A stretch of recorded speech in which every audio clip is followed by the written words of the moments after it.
Yes. Hi, I'm Yazan Malkash, founder and CEO of Swatchbook, and I have with me Mark Kaminsky. I butchered the name again. um, Basically, we are here to talk about how the brands in the fashion space, in the apparel industry, fashion space, are seeing the future of digitization for the textile industry, which obviously is related to that space. Mark, I'm going to let you speak a bit more about your background in terms of your experiences and where you're coming from, and we'll get started with just having a chat about the digital transformation at the industry level. Great. Thank you very much. Again, my name is Mark Kaminsky. I am a 30 plus year veteran of the textile industry. I have about 15 years on the brand side and about another 15 years on the manufacturing side. So I have a nice handle of what is capable in manufacturing, and then also what the brands are looking for in moving forward, especially with regards to digitization of textiles. Awesome. And a part of this conversation, it's really to ask, I guess, questions from both sides, because you come a lot more from the physical world of materials, of dealing with suppliers, dealing with the brands and their requirements and their needs. I come a bit more from the technology space, the digitization space. Certainly with all the brands that we interact with at Swatchbook, we're seeing some, those challenges, the hurdles, and from this conversation and previous conversations that we've had in the past, in terms of how 2020 COVID specifically, it put a lot of strain on the existing processes. It didn't break them. I think everybody agrees that it didn't really break them. It just exposed how broken they were and how outdated in there. I'd love to explore, perhaps from your perspective, what were, working at the brand level, what were the challenges that you were seeing interacting with the supply chain? What came up from your perspective there? Sure. I think the biggest challenge we had was the old adage of you have to feel a textile before you even take the first step of a development process. And we quickly learned that that's really not the case. That's not really necessary. You're able to actually go pretty far down the development path without ever seeing a textile on your fingers. You can actually see it on a computer screen. You can see it draped over an avatar and get your brain and your thought process moving before you even see that fabric on your desk. And so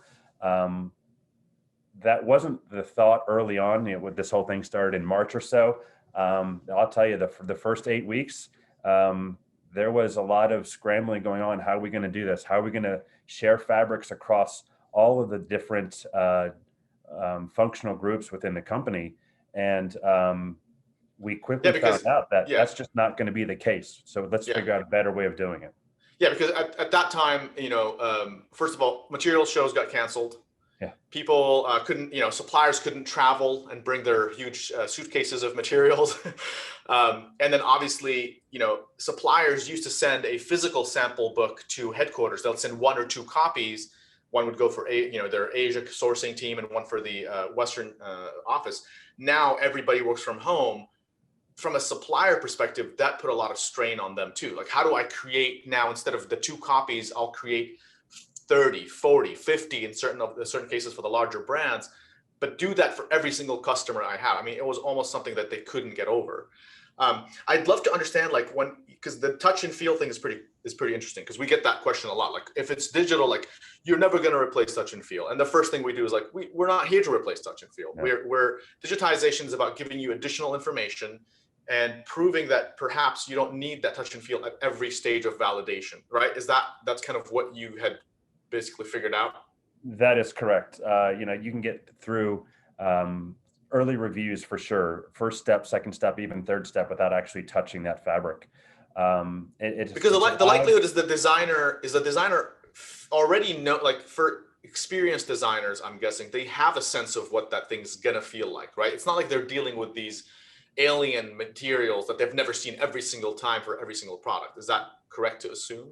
Yes, I think that is okay to assume. And in addition to that, you also have new designers, right? That don't have the experience, and their thought, the way they've been taught is I have to touch it in order to even begin thinking about that fabric. And we learned that that's not necessary. One of the hardest things for our designers was, to your point, a textile mill would come in with literally 100+ fabrics and lay them out on the table. And a designer, especially the junior designers, would have to look at these 100 fabrics and say, "I have no idea what I'm looking at, or it's too much here." And I'll be honest, having the ability to take a look at these fabrics virtually and being able to sort them virtually. Hey, I only want to see the single jerseys, and it takes that 100 fabric display down to 15. While they think initially you're giving me less options, it's actually keeping designers and material developers more focused and getting to a solution faster. Right. Yeah, because they have to, I mean, every material that they're going to select needs to meet a certain criteria. Whether they know it now or later as they develop the product, they'll find that they have to narrow it down. They just can't use that many available. Right. And And they do narrow it down in the old school. They would narrow it down. It would just take a lot longer. And right, so the digitization process allows them to come to that solution a lot faster. And it allows them to start, instead of picking, 25 fabrics to look at, now they're looking at 3 fabrics because they know visually these are the 3 fabrics that will work for my design. They get those 3 fabrics in and they can make an easy decision. They're not getting those 25 in. And unfortunately, in the industry, throwing away 22 of them, right? And we all know we don't want to right, talk about it, but that's what happens. right. And this is saving from that. It's saving textile mills from having to develop an exorbitant amount of textiles. They can focus on those 3 and they can move forward. Yeah, because I mean that's a good point on the sustainability side. It's kind of an odd thing, sustainability, because it's looked at only from a specific lens. Whatever I think whatever meets the demand or the need of the market or the marketing of the brand or the supplier, even sometimes, is like, oh, this is what sustainability is about. But there's so many steps that sustainability could benefit from. You spoke just 2 right now, which is one, just the waste, obviously, which I think is a lot more clear for people to understand. Like, oh yeah, if I'm not using this specific material and I throw it out, that's not sustainable. But also the other one that you alluded to is the time. It's almost like nobody mentions the sustainability of people's time, where people are wasting their time, whether it's waiting for material development or waiting to make decisions, or others waiting on others waiting to make decisions as well. It's like this chain reaction, if you will, but the opposite. It's a slow one. Right. Yes. And even when you've narrowed it down to a specific development and you've outlined exactly to the textile mill what you're looking for, the textile mill obviously has to go through that process of developing that textile.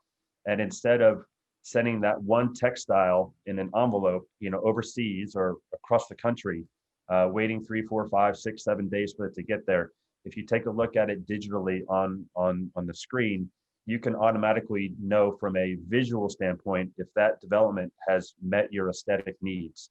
And you can say right away to that textile mill, hey, you know what?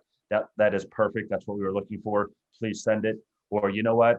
That square needs to be a 1/4 inch bigger, and go back to the drawing board and start again.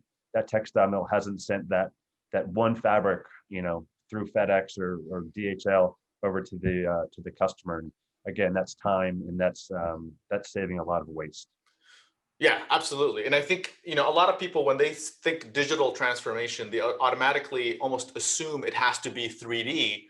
But digital transformation can take, a variety of different approaches, 3D being one of them. But there are others. There's photography, there's video, there's 3D, there's a combination of all of that, in addition to just having, searchable tags. Um, I always think of, like, when you were mentioning the idea of filtering, right? When you have 100 materials, there's this is going to sound geeky, but there's a little snippet inside of the Matrix trilogy movies where Neo's sitting down, and it's this white space of all this, weaponry or whatever it is. And as they go through and sift, it's just kind of, it's happening around them in a VR almost kind of environment. That's kind of what you're doing with the materials. You have this unlimited number of materials, but they're tagged. There's information attached to them that you can much quicker search through it or filter through it. And I think, and I don't know what your experiences are like, but when we go into brands and we start talking to them, this is pre-COVID when we used to visit them physically at, they have material libraries. We saw each brand is almost kind of stuck with one way to organize their library. You couldn't do it dynamically. And I think I'd love to learn more about like what did you guys have to deal with to remedy that? What types of tools? And because I think that's kind of what you're alluding to is like, now I don't have to organize it one way. I can organize it any way I want at any time, right? Yeah, that's a good point. So the library that we actually had it two ways, just because of what you're saying. Because the one way would satisfy half of the people that needed the library, and the other way would satisfy the other half of the people. Right. So not only did we have one library, we had two libraries. And so you can imagine Oh my how gosh. difficult it is to just maintain one library. We had to do it double time. And we had to, because the designers just couldn't use it in the way that the textile developers wanted to use it. So yes, the ability to sort and create collections and take a look at these fabrics virtually draped, video, it's an advantage that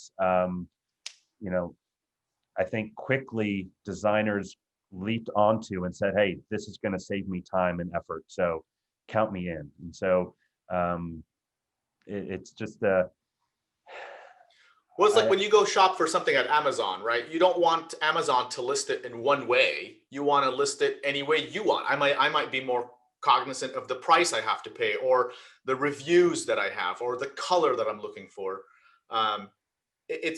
It is fascinating. When we first started our journey, is to understand like this is very normal in the digital space. Like, oh, that's a given. You get those out of the box. When you talk to like material folks, you could see the excitement in their eyes when you're like, oh yeah, you could sort them by by color. Oh yeah, you could sort them by price. Oh, you could do price and color. And then they're like, what do you like? And it's definitely a fun thing to see the grin on their face when they start realizing the power of digital. But it does take a good amount of time. I don't necessarily think for designers to themselves get it, but I think for the organization, speaking to kind of what you've seen change, because you had mentioned how what happened last year empowered people that were pushing for digital to finally tell management like, hey, the thing that we thought we could wait another 2 to 3 years is what we're going to have to do now, right? Yeah, and that was one of the challenges in 2020. The last thing that I'm sure companies wanted to do was spend money on technology. Right. Sales were down across the board, pretty much at every brand level. Textile mills were also, feeling the pain of COVID, and to raise your hand and ask for money because you want to digitize the process of developing textiles and having a materials library. It wasn't the first thing on the list for the finance people to sign up for. So it did take a little bit of roundtable discussions and an explanation of how this is going to benefit not only designers, not only the material developers, but really the entire process of developing textiles. And that goes into sourcing, that goes into QA. It was a broad-reaching benefit that after one or two conversations with the finance people, they quickly saw that, hey, you know what, this is what we need to do. This is what we're going to have to do to get through COVID and to keep the process going, because the alternative is you slow down, and in this day and age, that's just not an option. You have to keep moving forward, and digitization allows you to do that. Yeah, it's certainly, there were a lot of tough conversations, according to everybody that we were speaking to at the brand levels, that they were basically is exactly what you're talking about. They went through, which is, hey, we have less money, we need to spend money. But I think that was quickly overturned once they saw the benefit. I think everybody understood it, that they should have done this before. In all honesty, some brands had some insight. I mean, obviously nobody had insight what's going to happen, but they had seen what was broken, Mhm. that this stuff could benefit from. It was fascinating to watch it, kind of evolve as we went along. Um, how do you see, now that we have, it's been a year in almost that we've gone through this. Vaccines are rolling out. Hopefully, things become a bit more normal, whatever that means. How do you see that changing the industry moving forward? Is it, are people falling back into like, oh, things are going to be back to normal, we're going to do it, or are they full steam ahead at changing their processes?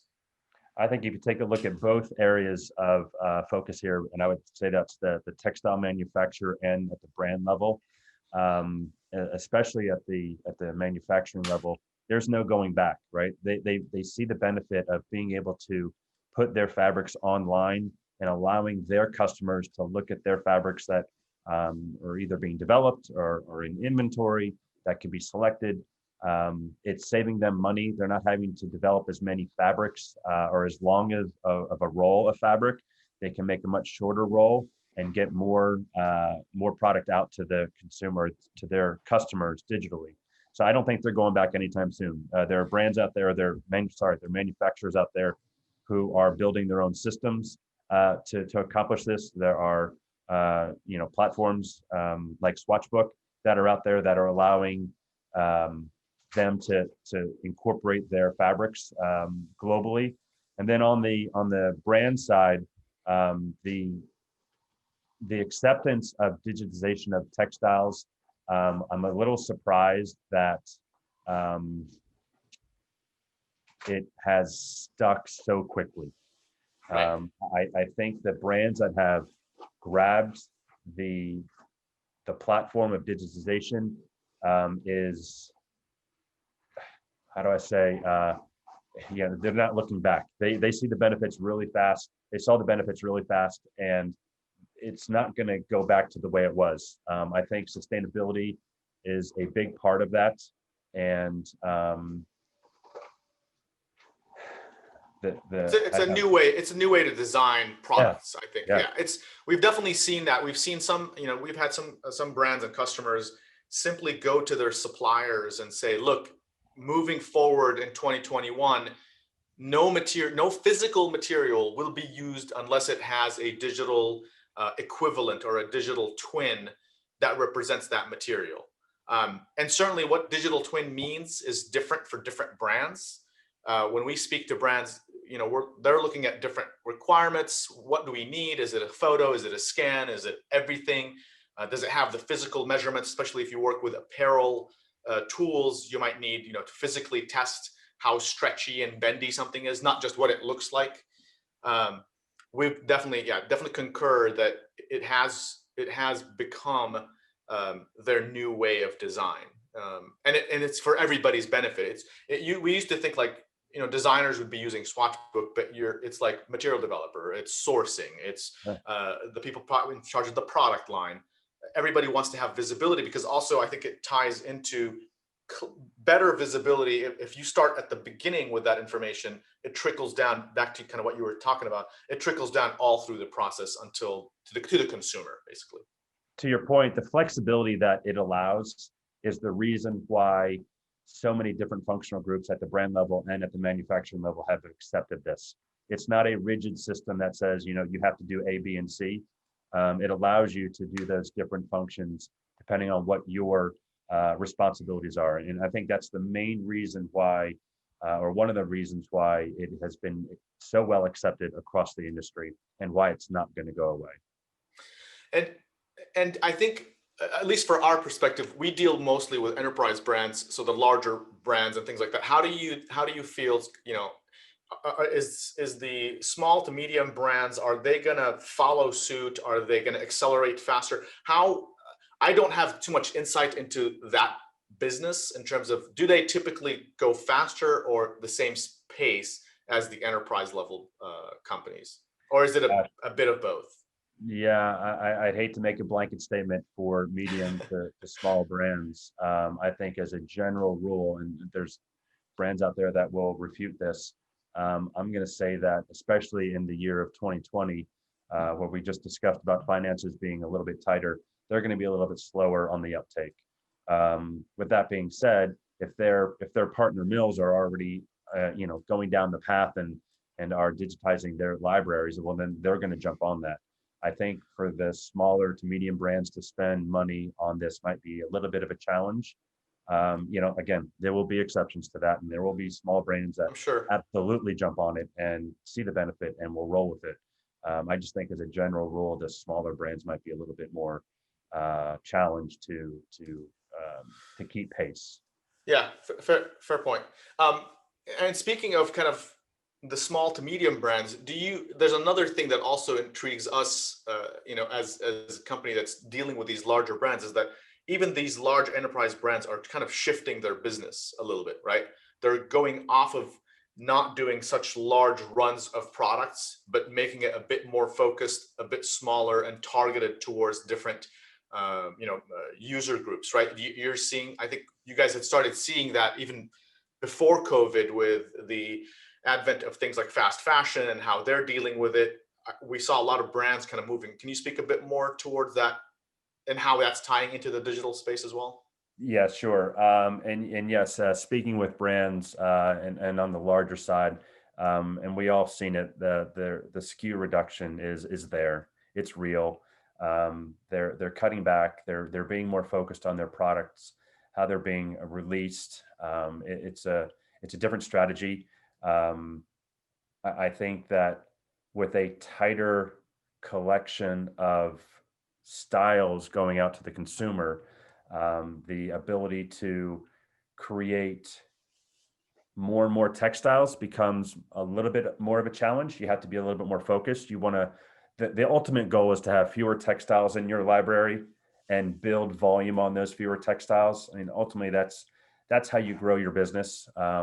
And I think that if you are a brand and you have the ability to look at manufacturer's library instantly online, or on your screen, it gives you a better opportunity to focus in on those textiles that will drive multiple styles. And that's ultimately what brands are looking to do: drive more styles with fewer fabrics. And the digitization process allows that to happen quicker versus, as we mentioned, looking at hundreds and hundreds of fabrics. You're able to focus in on what your needs are, and build your product platform much quicker and Right. more efficiently. Yeah, I mean the consolidation is a real thing. We definitely heard that from multiple brands coming in and saying, "Hey, look, we have 400 suppliers. We need to trickle that down to 100 focused ones." And we've even we've seen how they're they don't necessarily push the suppliers into digitization, but they surely will ask them like, "Hey, if you're not going through this with us, then there's others that will." And it's put and I think the suppliers, 3-4 years ago when we first spoke to suppliers, their from our perspective, at least as a software vendor, their take was, hey, if a brand doesn't tell me to do it, I'm not doing it. It's different. Like now they're coming to us and saying, hey, what can we do to stand out? How can we, Mhm. even within what we like, not like, okay, we've done the digitization. What else can you do for us? Let's do shows. What's a virtual show look like? Like there are things they're interested to find new and innovative ways of communicating their new product line. We've seen some of the material shows, virtual material shows happen. Whether they're successful or not, obviously we've had some feedback from. What's your thoughts on how the next generation of a material show look like, whether it's physical, virtual, or both? From your perspective, how do you think that's going to be in whether it's 2021 or even beyond? Yeah, Is there going to be a new? Are we going back to the same thing, at all? So my thought is that a virtual trade show can happen. It can flourish. It can be successful, and it can provide the right information, the right fabrics to this industry, without a doubt. So putting that aside, I think the personal side of trade shows, right? Everyone getting together and sitting down together. I think people are going to miss that. Right. And while the job can be done virtually, I think ultimately the outcome will be people are back at trade shows. You may not send 15 people to the trade show. You Right. may send 10 people. Right. It may be it will be a reduction of force at the trade show for sure. But I think trade shows will survive, and potentially it becomes a little bit of a mix, right? Maybe you have, your January trade show is in person, and your July trade show is virtual, and maybe there's a mix of that that's going to happen. Right. I don't see the in-person trade shows going away, and that's just simply because of the personal touch of not necessarily the fabrics, but person to person. Yeah, I mean that's 100%, yeah, on point in terms of it gives you a chance, because we've seen some of them happen now, and there are, first of all, you're not, from a work perspective, you're not given time off. It's like you're expected to do your job and attend a virtual show at the same time. Whereas if you're traveling to a materials show, you're kind of like, oh, I'm getting some time off, and a large part of it is engagement with your suppliers, engagement with your peers, discussing new materials, new points. It's not really just about the fabrics, because the reality of it is that supplier probably visits you the week before or after anyway. Yes. We do think that it's going to change a little bit how one of the, even before COVID, we were working with a couple of suppliers that were fundamentally saying, like, I'm not going to bring 2 suitcases of materials. Like, my clients, I'm sending them the samples. What I'd like to do is have a conversation about what these things look like on products, which I can't do. I'm not going to, if you thought lugging around 2 suitcases of swatches is a problem, imagine lugging in God knows how many boxes of physical sample products to show what this looks like on a shoe or on a shirt. And 3D was a part of that conversation. And I think you're absolutely right. It's not going to go away, but I do think it's going to change in terms of there's more tools out there that now when you go to a material show, I call it the magic material show, not the magic, the one that's happening in Vegas, but the magic material show, the experience of basically going to a supplier's stand and saying, hey, I want to see this material on my product now, like ASAP. I don't have to wait. I don't do anything. You couldn't get that physically. You'd have to wait, 2 weeks or whatever to do. Yeah. Now the tools and technology, and I think it's just the start, right? With the advent of things like AI and digital scanning and things like that, there's the opportunity to really fundamentally change the user experience, even at the show, at the physical show. So that's one of the biggest challenges when you are a material developer and you are, in the old days, back in 2019, and you have those fabrics in front of you on your table, and you would say you like this one and this one, and you would say, do you have any sample yardage on that? And they would say either, yes, I've got 5 yards, I can ship it wherever you want, or no, I don't, but I can have some made in 6 weeks, and then we could make samples at that point. Being able to take that fabric and put it right onto an avatar, let me tell you what, that's a game changer. And there you go. You've just saved yourself anywhere from, and I think 2 weeks is on the light side, probably anywhere from 3 to 6 to 8 weeks of development time, because you're able to see it immediately on that avatar.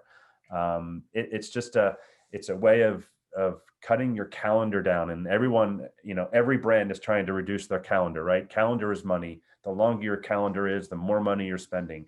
And Right. so being able to cut out that portion of your development process of waiting for fabric to be made or waiting for fabric to be shipped to a garment factory to be made into a sample, that's old school now, right? And that's 2019. That's pre-COVID.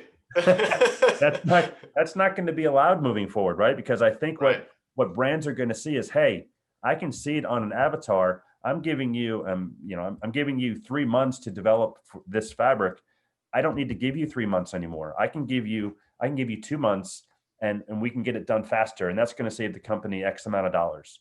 Right. And that's where this whole thing is going. And that's one of the biggest benefits of this whole process of digitization, is cutting down that calendar time and cutting down the finances.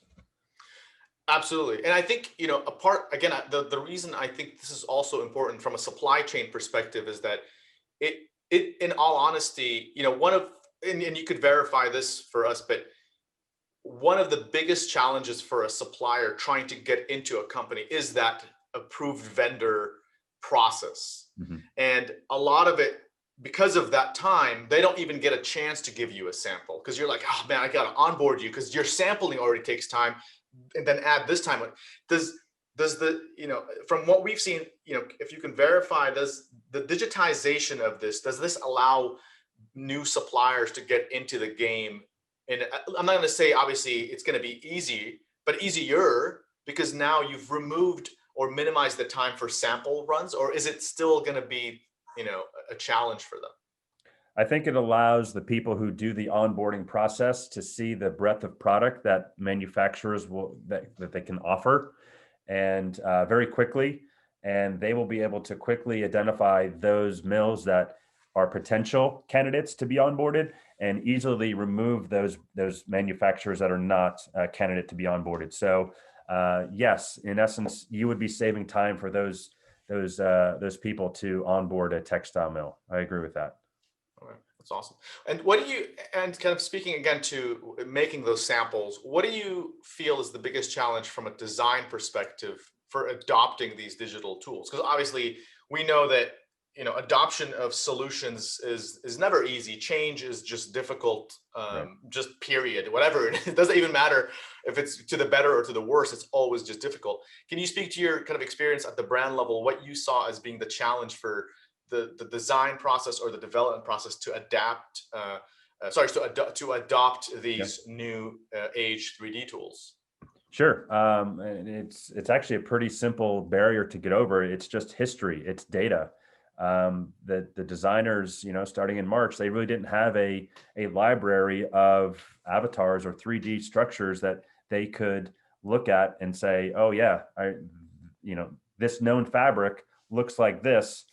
Here is the new fabric that we are looking to develop, and here it is on that same avatar, that same 3D structure. Let's compare and contrast them. Oh yeah, they look pretty good. This is good enough for us to go to the next step. And so it's simply that. It's just history. It's experience. Anything new takes some time, and if brands can get their data set up and running, and get their known products into or onto an avatar, so they have a library of product that they could always go back and reference. It's to me, it's really simple to make that next step into this age of digitization. And it doesn't have to be perfect, right? I mean, we know that with 3D tools, it's never, I mean, even in the real world, you can drape a material twice and not get the same result. We get a lot, I mean, these questions are not unique to this, but we get a lot of questions of like, how accurate is it? It's no different than color. Color is the same thing. It's like, well, how do I know this is exactly the same color? Well, you don't. At the end of the day, I'll let you speak to the garment one, but for the color one, for example, we get this question like, when I look at the material color on your screen, it doesn't look the same. Well, of course it doesn't look the same. Your screen is emitting light and the swatch is reflecting light. It's two different elements. But it's the same way, if you remember the blue black dress and gold white dress, the debacle of what people see in color, whether the material is next to the window, under the incandescent lighting, is it, we talk about all this calibration, and then at the end of the day, somebody's looking at a material in a meeting room and it's not calibrated, and they just see, and somebody executive or a VP looks at it, it's like, yeah, that looks good, Right. approve that. The garment, it's the same thing with the simulation, right? Did you guys 100%. see Yeah. the same thing? 100%. This should not be used as an absolute tool, right? This is a tool that allows you to get to the endpoint quicker, right? So Right. again, if you have history on your core styles, your hero styles, and you can start comparing the new fabric to your hero styles, it gets you a lot closer to that finish line.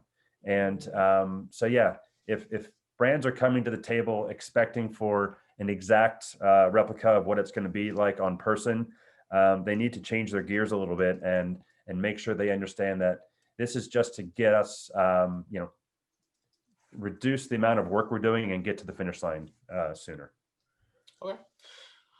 So what kind of advice would you, I guess, again, as an industry veteran, what kind of advice would you give to brands, and even if you have an insight into the supplier side, in terms of the approach to digitization, just general digitization approach? How would you advise them to start, where to go, what Yeah. to look into? What did you feel from your journey was the most, I don't know, I mean, obviously, again, blanket statements are pretty yeah, Right. easy to just say, but what's a couple of valuable lessons you learned along the way? I guess that would be a good way to say it. Sure. On the brand side, to me, you've got your top 5 customers, right? You should be your top 10 customers. You reach out to them and you get a feel for what their thoughts are about this whole process of digitizing fabrics. What are their what's their plan today? What's their plan in 5 years? And that should help you, you know, formulate a plan for yourself. From the brand side, listen, this is here to stay. It's not going anywhere. I always think about color, right?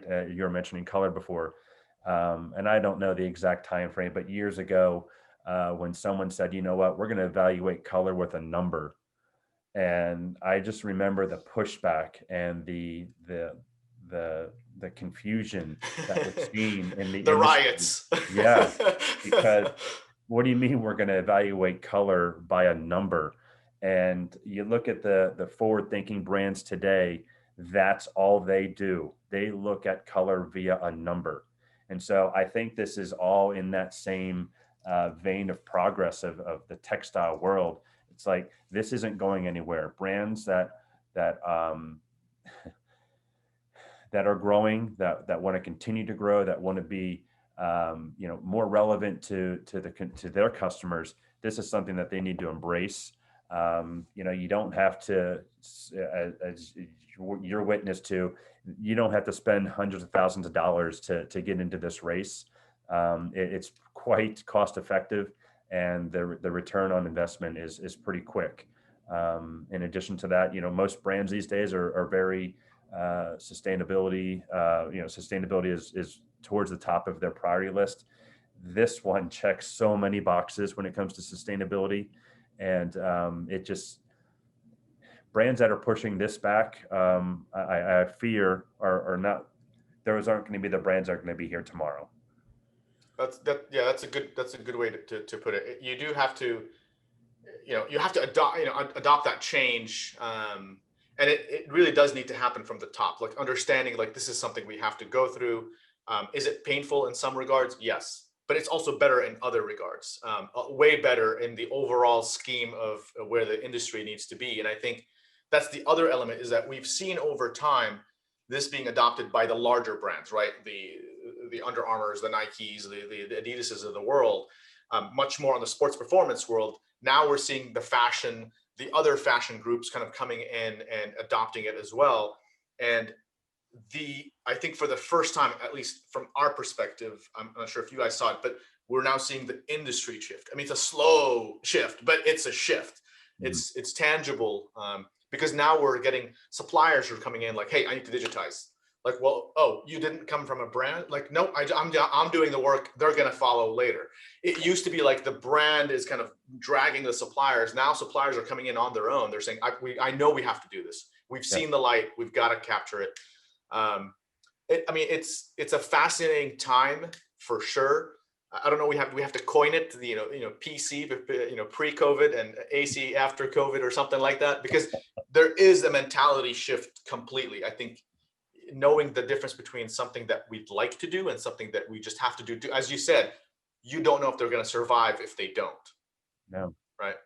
Yeah, they're going to be left behind for sure, because this process is only going to get better. It's only going to get richer as we move forward, and you just got to get on board now. Again, it's not cost prohibitive at this time, and I think brands will see the benefit very, very quickly. Yeah, I mean the cost element is something that we've definitely heard initially, and things just got much easier as they went, because the cost of not doing something was way higher, Mhm. than doing something. And I know there's a lot of brands that are, they're sticklers to doing everything on their own, and that's, it's okay to some degree. But why are you like? Is that what you were there for? Is that what your customers are purchasing from you? How to digitize stuff? No, they're still getting the products from you. And so look at different solutions. Look at the vendors, and we see a lot of vendors doing their own digitization. They're it's a spectrum of solutions. As you said, it's not a one thing and that's it. It's a spectrum of different elements that you could use. it could be a photo, it could be a video, it could be a combination. You could go get yourself a scanner. You could learn software tools as a supplier, for example. We've seen that happen successfully. And you fail, you fail. You move on, you learn from it, and you move on to the next thing, right? It's not about, oh, it's going to be, if I fail, it's the end of the world. It's really not. No, agreed. Yeah. Well, I think this was a lovely chat. From your perspective, is there something else you wanted to cover on the digitization effort? I know we've talked about a lot of things. I'm sure we can go on for hours and hours, but I'm sure somebody needs a bathroom break or a coffee break at some point. But is there anything else you'd like to add to the conversation in terms of you feel like this is something that is very valuable for them to understand and know? Yeah, I think what we've talked about, just to summarize real quick, I think that brands and suppliers can reduce lead times with digitization. I believe the sustainability of this adventure down this path is only being scratched at this point. I think the ability to save on both the brand and the supplier side is tremendous. And so, for those two reasons alone, it's just a train that we need to get on and keep moving it forward. Awesome. I think that summarizes it pretty well. Mark, really want to thank you for your time. Yep. This was very informative. As always, any conversation with you, I feel like I'm a student learning from the master. Lovely talking to you, and hopefully we'll talk again. And again, thank you for your time. Yeah, thank you. It was fun. Awesome.